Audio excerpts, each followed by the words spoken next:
welcome to Darwin Denied, the Essential Bookshelf. This is a series of podcasts, video casts, whatever you call the video versions of these things, where we're going to be reviewing different essential books in understanding and refuting Darwinism. So, Darwin Denied, the Essential Bookshelf. If you are interested in the creation-evolution controversy at all and you want to be up on it, these are books that we think that you ought to know. My name is Douglas Wilson. I'm here with Dr. Gordon Wilson, and we're going to take a book. Every episode, we're going to take a book, and the format will be basically this. One of us will be introducing the book, and we will introduce the book by giving you what we think the essential takeaway point is from that book. What should you learn from that book? And then after we've briefly summarized that takeaway point, we'll discuss among ourselves, and you are welcome to join us. So today we're going to be talking about Darwin's Black Box, which is by Michael Behe. Darwin's Black Box. The essential takeaway point in this book revolves around a phrase, irreducible complexity. Irreducible complexity, to use Behe's illustration of a mousetrap. A mousetrap is a very simple mechanism, rudimentary, Stone Age, compared to the mechanisms that are going on inside a single cell, or the mechanisms of the engineering mechanism of an ankle or a wrist, or what's going on inside the liver. My brother-in-law is a medical doctor, and he said he had an atheist professor in medical school who said he was an atheist because the liver is so complicated that God couldn't make one. That's a compelling argument. Wow. So you have we have very exquisitely designed mechanisms in every form of life, and compared to those, the mousetrap is just a very simple, rudimentary mechanism. Irreducible complexity essentially means this: in order for the mousetrap to do any good at all, to catch even one mouse, all the component parts have to be present and arranged in the right order and operational.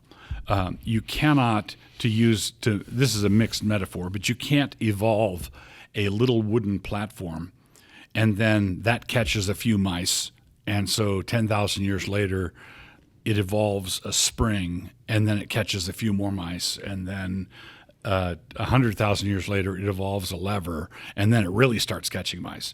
When all you have is a little wooden platform, it catches no mice at all. There is no survival advantage. There's no natural selection survival advantage for any one of the pieces of an irreducibly complex mechanism. Mm-hmm. So that's basically what you're going to get from Behe's book, and he illustrates it with what it takes to, the clotting of the blood, what is involved in blood clots, or the cilium, the bacterial flagella, a number of icons. Right. So things that people point to, and so you have to say, this thing will not work at all if I have a watch that just has the glass cover, it's not going to tell time a little bit. If I have a watch with the minute hand, it's not going to tell time a little bit. If I have one gear from inside, it's not going to. It does absolutely no good at all. Right. And if it has any impact on the process at all, if a creature is dragging the little wooden platform around that's catching no mice, that's going to be contributing a survival disadvantage. Mm-hmm. It's not serving any useful function. It's not doing anything. All the other pieces that are required to give survival advantage are missing. They're just gone. So that's the takeaway point. It's a wonderful book, an inspiring book. The more you study what's going on in the physical world around us, and particularly with life, things that are alive, the more awe-inspiring it is. So to kick off our discussion, I wanted to read a quote from Jerry Coyne, an evolutionist who wrote a book, Why Evolution is True. And this is his very cursory interaction with the idea of irreducible complexity. Coyne says this: ideas, intelligent designers, ideas argue that such traits involving many parts that must cooperate for that trait to function at all defy Darwinian explanation. So far, so good. That's a good summary. Therefore, by default, they must have been designed by a supernatural agent. This is commonly called the God of the gaps argument, and it is an argument from ignorance. So, boy, do you have anything to say about that? I do have something to say. God of the gaps is a real thing. When you think of a primitive culture and a volcano goes off, they don't understand any kind of geologic understanding of lava and earthquakes and fissures. And so when they see lava coming out of the ground, they may come up with this idea that, the God of the earth is angry because they don't understand. So that would be a legitimate example of God of the gaps. I don't understand the mechanism of geological processes, so I'm just going to conclude that some mystical animistic force is angry. The reason why an irreducibly complex system is not a God of the gaps is that it's not because we don't understand, it's because we do understand. We understand what a complex mechanism is. We understand what's going on. We've pulled apart, the molecular biologist or the cell biologist has ascertained all of the parts of the system. They understand how they interact, how they're integrated, and they do understand.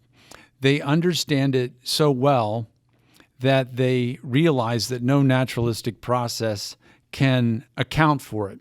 That's not God of the gaps. That is exactly the opposite. It's not an argument. It's not an argument from ignorance, like Coyne says. It's an argument from knowledge. Right.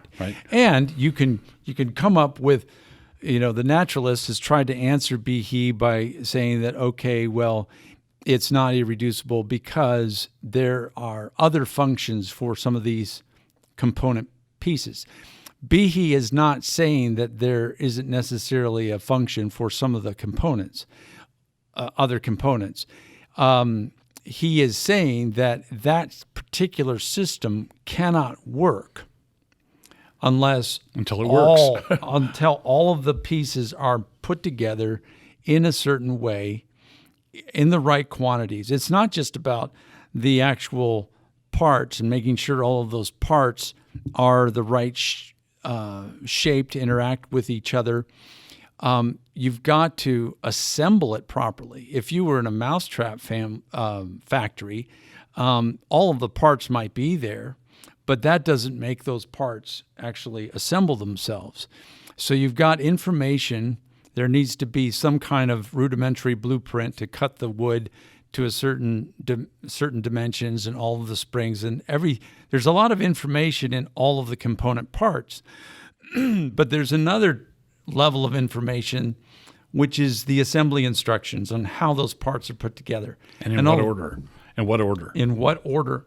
And so, again, it's not a God of the gaps. It's really understanding, what is going on. So when Coyne he's doing a species of hand waving here. God of the gaps if he just says God of the gaps argument from ignorance, he's just blithely walking by a devastating argument that's mounted against his position. So when you have let's go back to the example of the mousetrap. So if you evolve a little wooden platform and then a spring and then a lever, you have to remember, well, let me hit the pause button there for a minute. In evolutionist, in naturalist nature shows, evolutionary nature shows, they keep falling into the language of design. Yes, They can't. Dawkins acknowledges that everything looks designed. Right. And they have to argue that that's an optical illusion, and they keep saying nature did apparent this. design, not real design. Nature did this, and nature did that, and nature did the other thing, which is quasi-religious language. It's evolution of the gaps. Evolution of the gaps, exactly. But if we were evolving a mousetrap, the genes that are coding for the genes that are coding For each component. And you get the wooden platform because of a mutation. There's a mutation that, ta-da, here's a little wooden platform.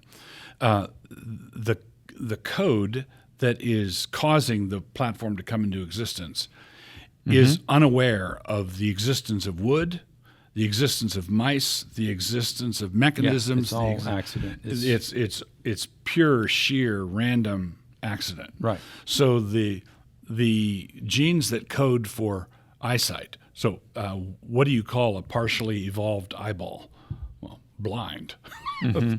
Right. Well, we have to be careful on some things. I think that if something's not an irreducible complexity, doesn't necessarily take away. It's not conceding points to an evolutionist. There's a number of. I'm sorry. What's not conceding points? When you say that something is not irreducible, there's a lot of things. Like, for example, somebody who may have an eye without a lens, right, could see as the gospel says, men walking around that look like trees. A cataract, a cloudy cornea or a cloudy lens can still confer an advantage to the person because a little bit of sight is better than no sight. The reason why the intelligent design argument or the irreducible complexity argument needs to go down to the molecular level is because when you're talking about an exceedingly complex organ with many, many millions of cells, it's very hard to inventory all of the parts. And to blithely just say it's irreducible is to be sloppy. So you really have to do rigorous science to say, okay, in order to know that it's irreducible, I have to have a very clear-cut inventory of all of the parts in a particular system. And sometimes when it's a big organ with lots of tissues, it's just impossible to inventory. It's definitely designed, but to use that irreducible complex system, you've got to have a finite number, and you have to experimentally remove part A, see if it works, and then experimentally remove part B, see if it works. It's pretty rigorous science. It's very rigorous, but we just don't want to sloppily say this is irreducible or this is irreducible. Well, if I could jump in there, with the evolution of the eye is maybe a good example to push on this, because the evolutionist postulates that it began with skin that was photosensitive, cells. Sensitive to light. So there was a mutation that caused skin to be reactive to light, more reactive to light than other parts of the skin. Right. And it just so happened that the two spots are on both sides of my nose, so it, didn't look ugly. Right. If it was in the middle of the forehead, then the females would have nothing to do with you. The problem with that, I think, is, and they would say, yes, when I say, what do you call a partially evolved eyeball? Well, blind. Well, sometimes you've got a partially evolved eyeball that's not blind, but other times it's totally blind. It's totally blind, depending on which part is missing and what function it's doing. But the other thing is, if I tried to get from photosensitive skin to an eagle's eye, or to a fish's eye, or to a human eye, it's kind of like trying to imagine the evolution of an iPhone out of a transistor radio, or a locomotive out of a bicycle. Right. The bicycle moves you, so does the locomotive. My point was not that it's not irreducible. What I'm saying is that if you sort of ratchet it up to where each part is like a lens or a cornea or a retina, you start to get on the skinny branches in terms of saying each of those tissues are components of an irreducible complex system. Michael Behe makes it very clear that there are irreducibly complex systems in the vision cycle, but we're down to inside the cell, looking at all the component parts of photoreception. What is the biochemistry? And then you can start to really inventory all of the molecules that are necessary for a nerve impulse to fire down the optic nerve. That you can actually look at and tally up all of these parts and show that it is an irreducible complexity. So when you're dealing with an organ system, which is many organ, there's just hundreds of thousands to millions of cells, and each cell, this is the interesting part, each cell is not just an irreducible complexity. A cell has many irreducible complexities inside the cell. So it's really good to zoom down, but often it will go over people's heads. That's why I think this book is so good, because Behe is a man after my own heart in that he uses a lot of analogies, like a teacher ought to take someone who's not familiar with the molecular world and use these tangible analogies to build these complex systems, so we can a layperson can wrap their mind around it. And so when you talk about the many irreducibly complex systems inside a cell, right, how cells come together to create different mechanisms that are themselves irreducibly complex, like the blood clotting system, or eyesight, or the ear, or whatever.